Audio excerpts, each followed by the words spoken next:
So I saw the play, and I'm a person that loves sports and was a good athlete, and I understand sports really well, really well. And that wasn't a foul. That wasn't even an infraction. That was two guys running full speed that happened to crash into each other.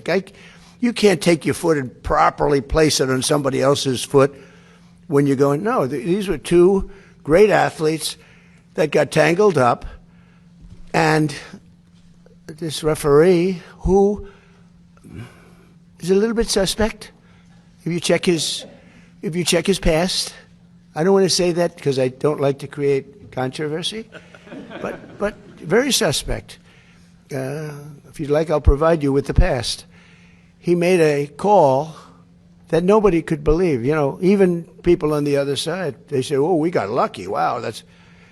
And it's very interesting. They say they don't show them in slow motion. And I never realized that. I never heard of that before.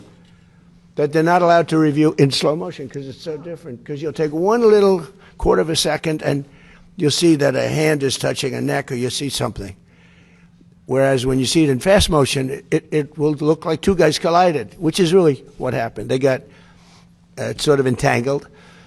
He didn't do anything wrong, and he's our best player or one of our best players, a very vital player. And he gave him a red card. I didn't know what that meant. I didn't think it meant much. Then I started hearing that means he can't play in the next game, at least in the next game.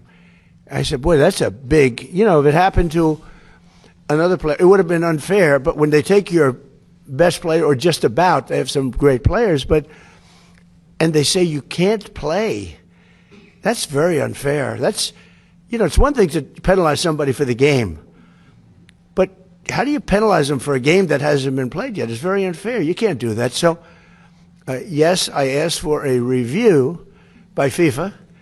I spoke to a man who's highly respected, and by the way, whose level of respect has gone up tenfold. And he was good before this started, but you know, he really pushed it in this country. I'm the one that got them to do it. It was not Biden. Biden was asleep. I got him to do it. In fact, it was very sad because I got him to do it.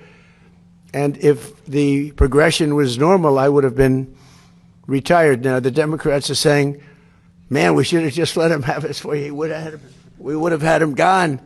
But I said, you know, the saddest thing is I got the Olympics and I got the World Cup.